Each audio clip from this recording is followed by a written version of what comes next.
Hello, I'm just creating a test video here for the Design Studio course, and I'm going to uh, read a poem that I created quite a while ago now. I think 26 years ago. Amazing. In any event, probably one of the better things I've ever written. And so, anyway, here it goes. Trains. Sure, you can call it sexual imagery, but I envision those track lines reaching the vanishing point and then transcending the eye scope to something more fleeting. There's a song in the harmony of the moving wheels and whistles echo that stretches sights and sound, even time, like some cheap rubber band, and then flings it forward, and suddenly you're flying with it, the cement out of your shoes, gladly ripped from the planet's hold, your soul, flying, laughing, screaming with the train's joy. A communion of spirits. No more train, no more you. A measurement just beyond time's tick. The soul's rhythm between 1 and 2.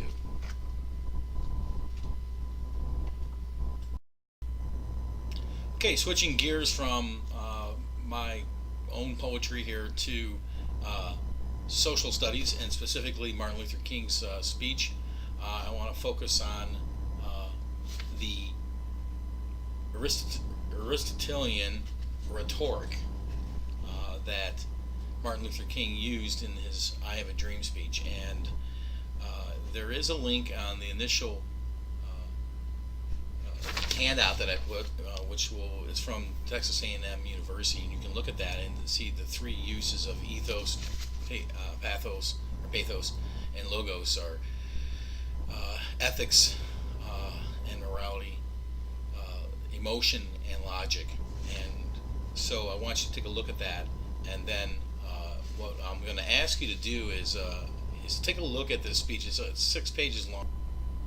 Okay. Now that you have Martin Luther King's "I Have a Dream" speech in front of you, and you have the brief handout, what I would like you to do is look for examples. Reread through, do a close reading concepts. Ethos, speech, 6 pages, and look for examples of ethos, pathos, and logos, and I want you to highlight them in the speech itself, and also I want you to present it again. Just quote the example from the text directly on the handout, and then just provide a one-sentence analysis of why you think King included that rhetorical device in the speech. And then I also on the backside you're gonna see two other sort of extending questions. Why do you think King relied so heavily on ethos and pathos? I want you to be able when making an argument. Should connect those three and find examples. So what was the rationale in the speech from of your motivation and not the ones that I'm going to think the effectiveness that had for the speech? Why did King decide to go in that angle? And then explain in one sentence. Civil rights movement, quote it, write it down, and the motivation highlighted King making those choices in the speech writing. And then finally, can you think of any speech or advertisement on TV or internet or political campaign that used one or more of these rhetorical devices, and why was it effective? And so when I think of those APLC commercials that were last two questions, that were seen during the Christmas holidays, very so heavily on ethos, pathos, ethics, and very emotion of sorely making arguments really be focused on dogs. And the last one, finally, dog kennels speech advertisement. I think that's an example of ethos. So there are a couple other things that I could. I'm just going to give you a couple examples, just in case, just as a reference, if you want to refer back to them. There are, just in case you're not sure how to apply this, again, look at the second paragraph. There's two in the second paragraph elements there, and in the third paragraph, again, there are two examples of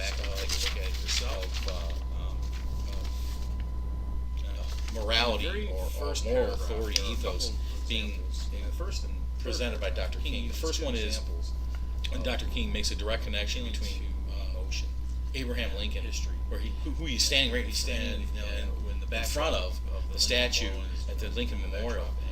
So there's a direct symbolic visual image and also words. 50 years ago, a great American in whose symbolic shadow we stand today signed the Emancipation Proclamation. So he starts off with this connection, saying, "Hey, look at the moral authority of a white man who said, you know, hey, we have to eliminate slavery." Now it's 100 years later, in 1963, the Emancipation Proclamation was signed in 1863. And he's saying, "I'm making this connection. You know, this is the source of my right off the authority." bat, he makes that connection. Then And he goes further back in the And then goes even further back and it says, "When the architects of our republic wrote the magnificent words of the Constitution and the Declaration of Independence, they were signing a promissory note to which every American was to fall into. This note was a promise that all men, yes, black men as well as white men, would be guaranteed the unalienable rights of liberty, life, liberty, and the pursuit of happiness." So he makes that appeal again to the emotive connecting the founding fathers to Abraham Lincoln, and then now to the civil rights movement and Southern Christian leadership. Emotional connection. March on Washington, 1963, August 6th. So that's an example of that. And logic, right in the middle of that, again in the first, Lincoln, the Emancipator, second, and himself, third, at the very end of the third paragraph, there's an example of logic. Movement saying in essence, King uses. It's obvious today that America has defaulted on its promissory note insofar as her citizens of color are concerned. Instead of honoring as well as this sacred obligation, America has given the Negro people a bad check, a check which has come back marked insufficient funds, I guess. So he's saying, not only is it, he's making that reference, and then there's an example of logic, lack of opportunity that African Americans have, but also just a bad check of, it's obvious today this that America has defaulted on its. This is something that all Americans should have, the right of life, liberty, pursuit of happiness, and none of this Instead is of true honoring for the vast sacred bulk of obligations Americans in the United States at that time. America has given the Negro So, people a and then bad finally, check, which there's has some come back strong language that King uses, insufficient some funds. very vivid imagery, which I think The needs to be promise discussed. If you look made at in the second Constitution page, and the Declaration of Independence, if you go down to the second People is paragraph, not being held, there's a couple examples, and then also at the very end of held to the the last truth paragraph. of light in this society. That anyone Some of the who words finds really kind of, in the Southern states, clearly he's that's trying to the case. emote a certain And so he emotion. appeals to emotion, And then there's using a pathos. lot of We have also come to this all hallowed through spot to remind America of the visual, fierce symbols, urgency of now. And then a couple if you lines look down. at the second Now is the paragraph, time to page, rise from the second dark and paragraph, desolate valley of there segregation is to the sunlit appeal path of racial justice.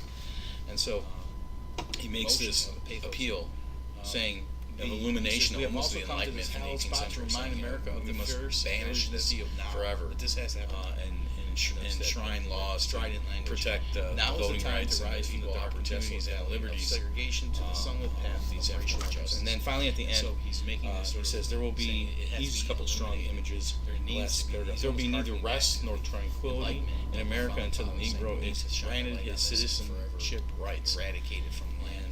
The whirlwinds of and then revolt finally will the last continue to shake the foundations of our nation until the bright There will days be of neither justice rest nor emerge.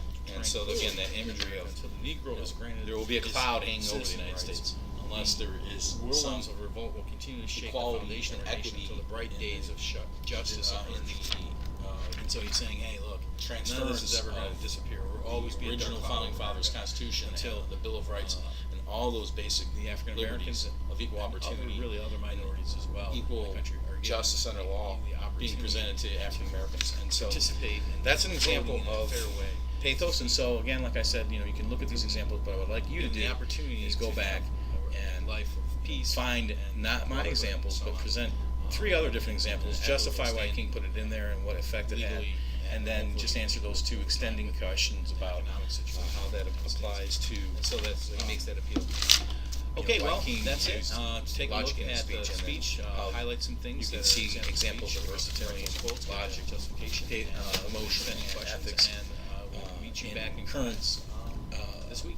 culture, current 21st century speeches and advertisements.